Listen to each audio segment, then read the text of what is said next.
Varicose veins కి సరైన చికిత్స కోసం సంప్రదించండి ఎవిస్ హాస్పిటల్. నమస్కారం. మాఘపురాణం 9వ రోజు పారాయణలోకి వచ్చాం. మహాభక్తుడు మహాతపస్వి అయినటువంటి మృగశృంగుని వల్ల మరణించిన వాళ్ళు మళ్ళీ పునర్జీవితులైనటువంటి 3 కన్యకలు తాము నరకలోకంలో ఏమేం చూసాము, ఎలాంటి బాధలు అనుభవిస్తాడు జీవుడు, దాన్ని ఎలా తప్పించుకోవాలి అనే విషయాన్ని ప్రజలందరికీ తెలియజేసిన విషయాన్ని దిలీప మహారాజుకి వశిష్ఠ మహర్షి తెలియజేశారు. అయితే ఇవన్నీ వినేసరికల్లా దిలీప మహారాజుకి చాలా అనుమానాలు వచ్చినాయి. మనకు కూడా వస్తాయి రకరకాల. ఒక కొత్త విషయం వినగానే మరి అలా అయితే ఇలా ఎందుకు కాకూడదు, ఇలా అయ్యాక అలా కూడా అవ్వచ్చు కదా, ఇలాంటి ప్రశ్నలు వస్తాయి. ఈయనకు కూడా వచ్చింది. నాకు ఇంకా మరికొన్ని సందేహాలు పొడచూపుతున్నాయి. మీరు పూజ్యులు మరియు మహర్షులు కాబట్టి నా సందేహాలను తీర్చి పుణ్యం కట్టుకోండి అన్నాడు. అప్పుడు వశిష్ఠ మహర్షి సరేనన్నారు. ఓ మహర్షి, భూలోకమునకు యమలోకమునకు గల మధ్య దూరం ఎంత ఉంటుంది? మరణించిన 3 కన్యలు ఈ స్వల్పకాలంలోనే యమలోకానికి పోయి వచ్చేశారా? జీవుడు ఎంతకాలంలో అక్కడికి వెళ్తాడు? ఇట్లాంటి విషయాలని నాకు వివరించండి అని అడిగాడు. మనకు కూడా వస్తాయి కదా డౌట్లు. చచ్చిపోయారు, మరుక్షణం వెళ్ళిపోయారు, 3వ రోజుకో ఏమిటో 2వ రోజుకో బాడీలు పాడైపోకుండా తిరిగి వచ్చేసి మళ్ళీ చక్కగా మాట్లాడడం మొదలుపెట్టారు చిలకల్లాగా. ఈ ఎంత టైంలో వీళ్ళు వెళ్తారు, ఎంత టైంలో వచ్చేసి ఉంటారు, అసలు ఏమిటి? మనకి అలాంటి డౌట్లు మామూలుగా ఎవరైనా మరణించినప్పుడు అట్లాంటి ఊహలు వస్తాయండి. ఇప్పుడు వీళ్ళు ఎక్కడున్నారు, ఏం చేస్తున్నారు, మళ్ళీ వస్తారా, మళ్ళీ మన ఇంట్లోనే పుడతారా, ఎన్ని అనుమానాలు వస్తాయోనండి. దానికి సమాధానం చెప్తున్నారు. వశిష్ఠుల వారు బదులిస్తూ చెప్పారు. మహారాజా, సర్వజనులు తెలుసుకోదగిన విషయం అడిగావు, సంతోషం. భక్తి మార్గమును మించింది మరొకటి లేదు. ఈ భక్తి మార్గం ఏమిటి, మనం ఎలా తెలుసుకోవాలి? దీన్ని చక్కగా ఎవరి దగ్గరైనా అడిగి తెలుసుకోవాలి. మనమే ఆలోచించుకుంటే మనకు సమాధానాలు రావు. భక్తి మార్గమే దీనికి. మనం ప్రార్థన చేస్తే, తపస్సు చేస్తే, పూజిస్తే సమాధానాలు లభిస్తాయి. మరణించిన 3 కన్యలు పుణ్యాత్ములైనందువల్లనే మళ్ళీ బతికారు. వాళ్ళు 3 ముందు మాఘమాస నదీ స్నానాన్ని చేయటం వల్లనే వాళ్ళంతటి పుణ్యాత్ములయ్యారు. యమలోకానికి వెళ్ళి రాగలిగారు. ఇప్పుడు ఇతను బతికించటమే కాదు, మృగశృంగుని వల్ల జీవించటము వాళ్ళకి ఒక అవకాశం అయితే, అంతకుముందు కూడా మాఘమాస నదీ స్నానాలు విరివిగా చేసి ఉండటం వల్ల మరణం వచ్చినప్పటికీ వాళ్ళకి పునర్జీవనం వచ్చే అవకాశం లభించింది. వీళ్ళు తొందరగా వెళ్ళి రాగలిగారు కూడా. మాఘమాస నదీ స్నానానికి అంతటి మహత్తరమైన శక్తి ఉంది. దీనికి నిదర్శనంగా ఒక ప్రత్యేకమైన వృత్తాంతాన్ని చెప్తానంటున్నారు. ఇప్పుడు సమయం గురించి చెప్పకుండా ఆయన ఇంకో వృత్తాంతంలోకి దిగారు. పూర్వం పుష్కరుడు అనేవాడు ఇట్లే యమదూతల చేత పరలోకమునకు తీసుకొని పోబడి తిరిగి భూలోకానికి వచ్చాడు. ఈ పుష్కరుడట. ఇతని చరిత్రను కూడా శ్రద్ధగా వినమంటున్నారు. పుష్కరుడు అనేటువంటి బ్రాహ్మణుడు మిక్కిలి జ్ఞానవంతుడై సమస్త జీవుల యందు దయ కలిగి ప్రవర్తించేవాడు. పరోపకారమే ఇతని జీవిత లక్ష్యం. ఇతడు ప్రతి మాఘమాసమందు నదిలో స్నానం చేసి జపతపాదులు, విష్ణు పూజలు, పుణ్యకార్యాలు, దాన ధర్మాదులు చేసేవాడు. మాఘమాస వ్రతదీక్షాపరుడై సదా భగవంతుని సేవ ఎందే కాలం గడిపేవాడు. భజనలు, భగవన్నామ సంకీర్తనలు చేసేవాడు. ఇతడు శ్రీమన్నారాయణుని పరమభక్తుడిగా ప్రసిద్ధికెక్కాడు. ఒకనాడు యమలోకంలో యముడు పుష్కరుని ప్రాణాలు తీసుకురమ్మని తన భటులైన యమదూతలకి ఆజ్ఞాపించాడు. యమకింకర్లు సరేనని భూలోకమునకి తెంచి పుష్కరుని ప్రాణాలు తీసుకుని యమలోకానికి వెళ్ళి యమధర్మరాజు ముందు పుష్కరుని నిలిపారు. సింపుల్గా తీసుకొచ్చి పట్టేశారనమాట. ఏలిక, మీ ఆజ్ఞ ప్రకారం పుష్కరుని ప్రాణాలు తెచ్చాము. ఈ జీవికి ఏ శిక్ష విధించారో తెలియజేయండి, అమలు పరుస్తామన్నారు. హాహాకారాలు చేస్తారట, గట్టిగట్టిగా అరుస్తారనమాట. యమలోకానికి ఏ తెంచినా కూడా, అంటే మరణించిన తర్వాత కూడా అమిత బ్రహ్మ తేజస్సుతో ప్రకాశిస్తున్న పుష్కరుణ్ణి యమధర్మరాజు చూసి అరే ఆహా అనుకున్నాడట.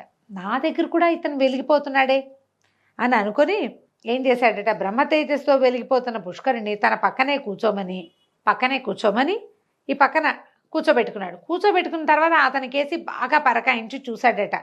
చూసేసరికల్ అసలు విషయం గ్రహించి భయంతో వణికిపోయాడట. వణికి అంత ఆగ్రహంతో, ఓ చిత్రగుప్త, ఏమిటిది, పాపిష్టివాడైన పుష్కరుని ప్రాణాలు తీసుకురమ్మంటే పరమభక్తాగ్రేసరుడు, విష్ణు పూజా దురంధరుడు, పుణ్యమూర్తి అయినటువంటి ఈ పుష్కరుణ్ణి తెచ్చారేమిటి? నాకు ఇదెంత నగుబాటును తెప్పిస్తుందో కదా. అసలే విష్ణు భక్తుడు, విష్ణుదూతలు ఈ విషయం గ్రహించకముందే ఇతన్ని సగౌరవంగా భూలోకానికి పంపించేసేయండి అని చెప్పాడు. మామూలుగా విష్ణు భక్తులు అంటే మనం కార్తీక పురాణంలో కూడా వింటాం. విష్ణు భక్తులు వీళ్ళు విష్ణు సాయుధ్యం పొందుతారు. విష్ణు పార్షదులు వచ్చి శంఖమాలాలంకృతులుగా అంటే శంఖ చక్ర ఆయుధాలు ధరిస్తారు, పద్మమాలాలంకృతులుగా ఉంటారు. మెళ్ళో పద్మాలు ధరించి సాక్షాత్తు విష్ణు స్వరూపులుగా కనిపిస్తారు. సారూప్య ముక్తి పొందిన వాళ్ళు, భగవంతుడి స్వరూపాన్నే పొంది ఉంటారు. వాళ్ళు వచ్చి తీసుకెళ్తారు. ఇప్పుడు ఈయన మహావిష్ణు భక్తుడు, మనం కథలో ముందే చెప్పుకున్నాం. ఆయన విష్ణు భక్తుడు, తర్వాత మాఘ స్నానాలు చేసేవాడు, విష్ణు పూజ చేసేవాడు. ఈయన్ని యమభట్టలు ఎట్లా తీసుకొస్తారు? లెక్క ప్రకారం, పురాణాల ప్రకారం తీసుకురాకూడదు. వాళ్ళు వచ్చే లోపల వీళ్ళు తీసుకొచ్చేసారనమాట. అమ్మో, ఇది నాకు చాలా నగుబాటును కలగజేస్తుంది, దీనివల్ల నేను తప్పు, ఇది మనం చేయకూడదని ఆయన గోల పెట్టేశాడనమాట. ఇతనితో ఏమంటే వాడెవడో ఉన్నాడు ఇంకొకడు, ఇంతకీ వాడెవడు? ఓరి మూర్ఖ భటులారా, పాపిష్టి పుష్కరుడు అనేవాడు ఆ గ్రామం నందే మరికొకడు ఉన్నాడురా, అతనిని తెమ్మంటే పుణ్యాత్ముడైన ఈ పుష్కరుని తెచ్చారేమిట్రా, మీ వల్ల నా గౌరవమే నశిస్తుంది కదరా అని గోల పెట్టేశాడట ఆయన. అంటే టెన్షన్ ఫీల్ అయ్యాడు యమధర్మరాజు. ఆయన ఒకే పేరుతో ఉంటారు కదా మనుషులు. మనం ఇలాంటి కథలు వింటాం, పురాణాల్లో వింటే కొంచెం వింతగా ఉంటుంది. జరిగుండొచ్చు అట్లా కూడా.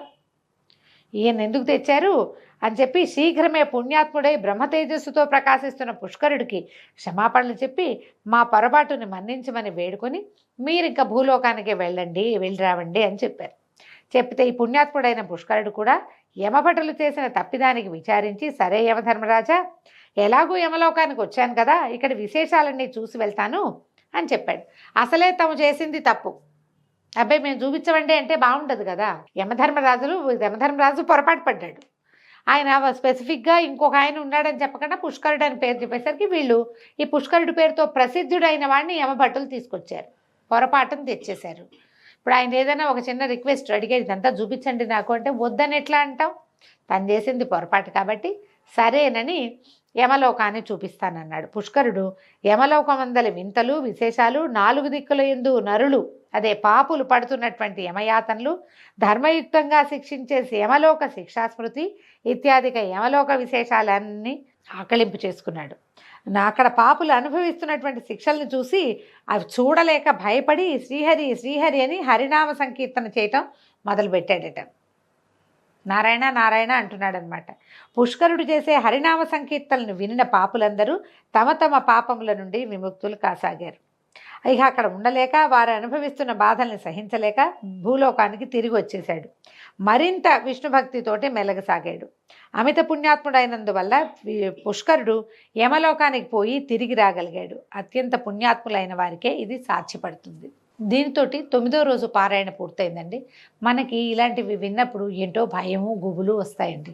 భయపడాల్సిన అవసరమే లేదు. మనం మాఘపురాణం చదవటమో, మాఘపురాణం వింటమో, మాఘమాసం స్నానం, కార్తీక స్నానం అదేమిటో చేయాల్సిందే అన్నదే కాదండి. అది లేకపోయినా, మనం ఇవి చెయ్యలేకపోయినా, చెయ్యాలి నియమం, చేయలేకపోయినా కూడా నామ సంకీర్తన వల్ల కూడా మనం సమస్యల నుంచి బయటపడతాం. భగవన్నామం, ఎప్పుడు భగవంతుడి నామాన్ని నోట్లో ఉంచుకోవటం, ఎవరికైనా కావలసినంత చెయ్యగలిగినంత లేదనకుండా సహాయం చేయటం. నరసేవే నారాయణ సేవ అంటారు. ఎవరికైనా సహాయం చేయటము, ఒట్టి నామ సంకీర్తన ఏదో ఒట్టిగా శ్రీరామ జయరామ జయ జయరామ లాంటి నామాలైనా, ఖాళీగా ఉన్నప్పుడు సినిమా పాటలు పాడుకుంటాం కదా, అలాంటప్పుడు ఖాళీగా ఉన్నప్పుడు ఏదైనా ఒక నామ సంకీర్తన చేసుకోవటం, భగవంతుడిని ప్రతిరోజు ఏదో ఒక నామంతో తలుచుకోవటం. ఏదైనా ఒక మంచి జరిగితే ఇదంతా నాదే అని భావించకుండా, నా యొక్క గొప్పతనంతో కాకుండా భగవంతుడు సహాయం చేశాడు, భగవంతుడు ఉన్నాడు అని నమ్మి ప్రవర్తించడం వల్ల కూడా మనం నరకలోక బాధలు పడం. మోక్షం ఇవాళ ఈ జన్మలో కాకపోతే వచ్చే జన్మ, తర్వాత జన్మల్లో అయినా లభిస్తుంది. అవకాశం ఉన్నవాళ్ళు ఏదైనా మాఘస్నానం చేసి సూర్యనారాయణ మూర్తికి దండం పెట్టుకుంటే మంచిది. 9వ రోజు పారాయణ పూర్తయిందండి. రేపు ఉదయం 10వ రోజు పారాయణతోటి మళ్ళీ కలుసుకుందాం. నమస్కారం.